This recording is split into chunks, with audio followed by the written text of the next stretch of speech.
Hey everybody, this is Dr. Joseph here, just coming to you and ready to dig in with you for this first week of how to share your faith. And so excited about getting this opportunity to just dig into this content with you.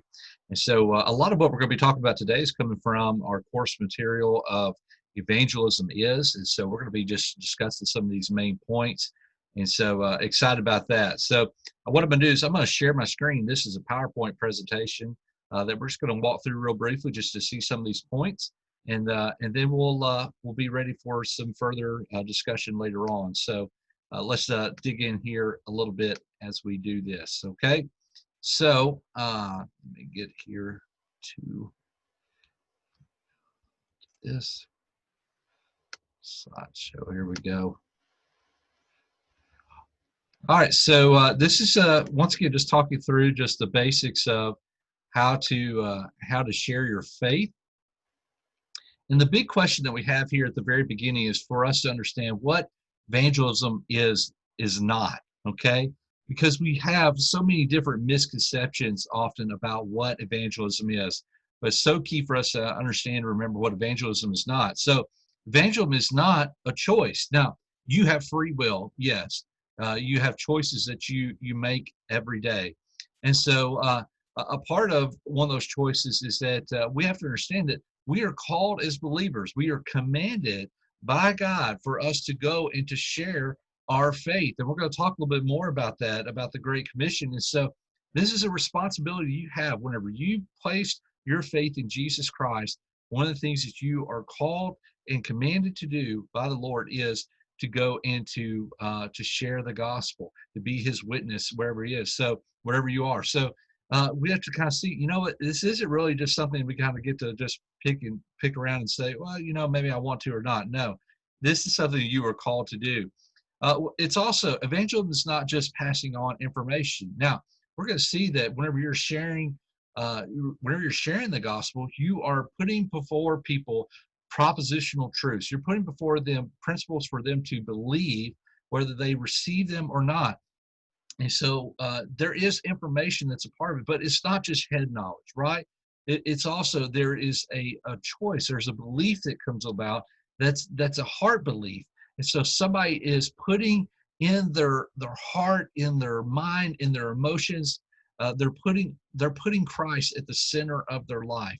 And so it isn't just believing some facts or anything like that. It's not just passing on facts about Christ. No, it's not just a spiritual gift. Now there were evangelists that's a role within the church body, right?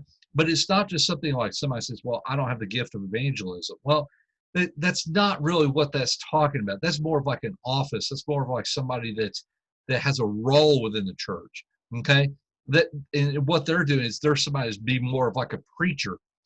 Whenever we're looking at a gifting, it's not that you have a special gifting of sharing your faith. No, it's something that we're all called to do. It's also not just something that you do, meaning that it's not just a duty that you perform. You know, like it's something that you check out your brains and you just say, you know, I'm going to just go out here. I'm going to just do this. I don't really care what really happens or not. No, it's not just something that you do. Also, evangelism is not in competition with discipleship. In fact, we're going to hear this phrase of how evangelism is actually the same, it's on the same coin as discipleship. Evangelism and discipleship, they're on the same coin, they're just on different sides. And so there's a part of where we're sharing our faith to bring people into the kingdom of the Lord, but then discipleship picks up where it's something that helps to multiply even more believers to come after that. So it's not in competition with discipleship. It's not based on your personality. It's not something that's only for people that know how to speak well. It's not for something that's for somebody that only knows how to communicate. It's not for outgoing personalities only or anything like that. So any kind of misconception you have of that, you just need to take that down right now. It's also not the same as missions, right? Some people think, well, I'm only going to evangelize if I go to Timbuktu. Well, that's not true at all. In fact, we're going to see it's something that happens through our daily life in our conversations every single day. Evangelism is also, it's not acting arrogant or superior. It's not saying, you know what, I know this stuff, you don't, so you need to know what I don't, you know, or what I do know. It's not this air superiority where I go around and say, well, hey, I know this, and so you don't, so I want to tell you how much I know. No, that's not what evangelism is.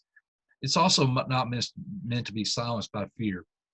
I want to tell you, a lot of us have probably been silenced by fear when it comes to thinking about evangelism. We're going to see how it's really just a part of our daily conversations. If you are able to communicate, then you are able to evangelize and share. It's also not a theological dilemma. There's some people that want to hold back and they will say, you know what? Well, evangelism, I just believe that whatever God says is going to happen, and so I'm just letting God's will just be whatever God's will is going to be. If he wants to save them, he's going to save them and all that. Friend, that is not what evangelism is. It's something we are participating with God in. We are seeing how he's called us to this work. And it's not this fatalism or anything like that. It's this thing of where we're saying, you know what, this is what God's called me to do. That's what I'm going to go and do. So what is then evangelism? Well, evangelism it's friends telling friends about Jesus. I think about some of the greatest things that I've experienced in my life. What I posted on Facebook, I posted to other things. I think about the day that Brittany and I, whenever we got married, we know what we did. We called our friends and our family. We went and told people that we were closest to about what happened in our lives. And that's the same thing that evangelism ought to be. It ought to be that we're looking at the people that are closest to us. And if they're within our circle of influence, if we look at if their life, if they know Jesus or not, that's who we want to share Christ with the most. It's powerful. Evangelism is powerful. You can kind of go back and you can trace. It's really kind of neat sometimes the impact from Billy Graham back through all these different evangelists, different guys that were just sharing their faith. Dwight L. Moody, they started with a Sunday school teacher that went to Dwight L. Moody and started sharing his faith with him. And you just see the powerful influence that happened. Generations are changed whenever we evangelize.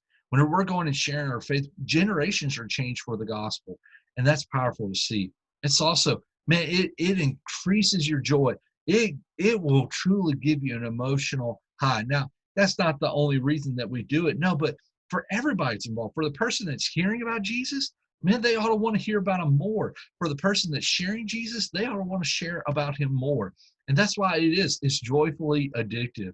When you get to sharing about Jesus, you get to sharing the good news of Christ, and I'm telling you, that's going to become addictive to you. You're going to want to do it more and more. So, what are some key things to remember about evangelism? Well, first thing to remember, it's not about you, okay? This is not to fulfill your kingdom.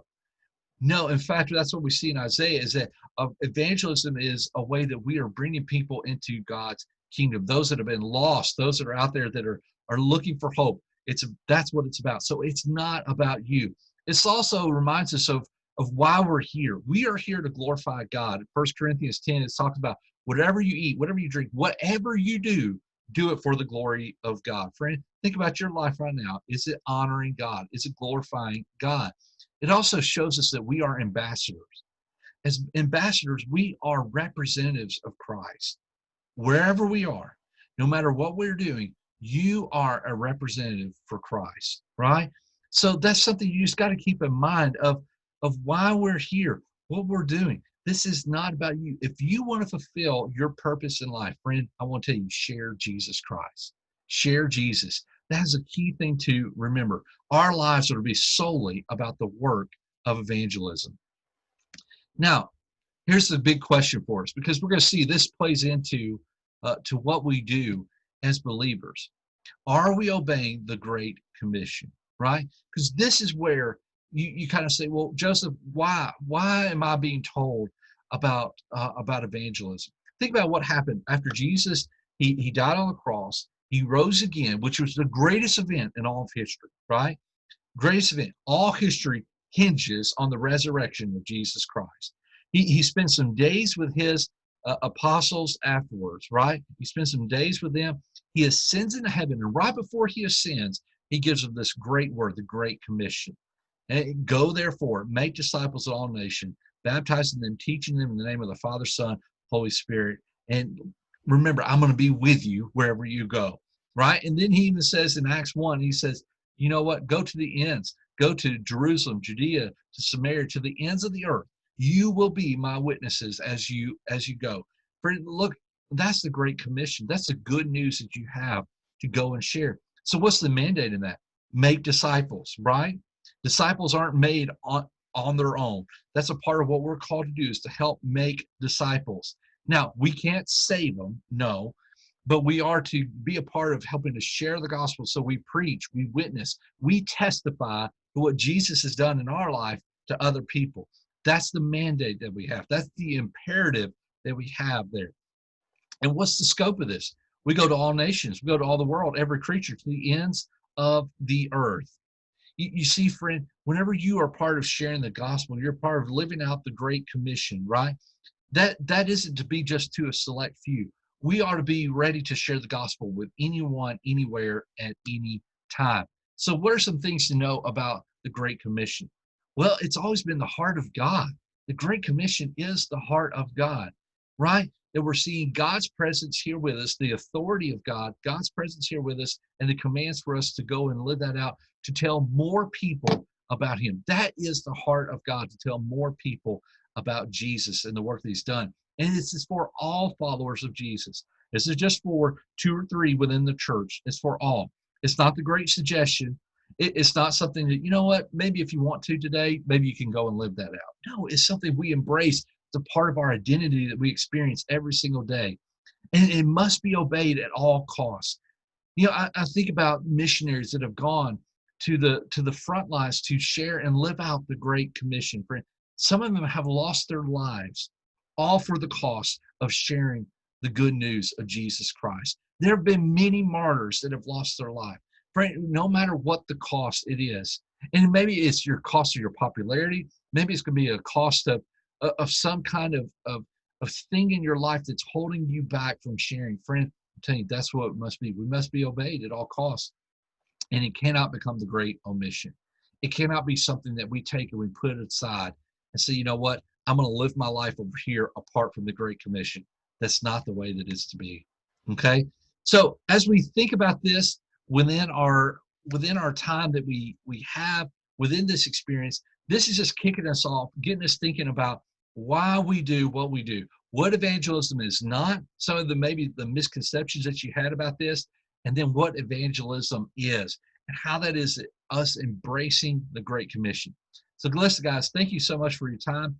Looking forward to your next time that we'll be gathering together for more lecture. Looking forward to that. If you have any questions, I'm here for you in whatever way.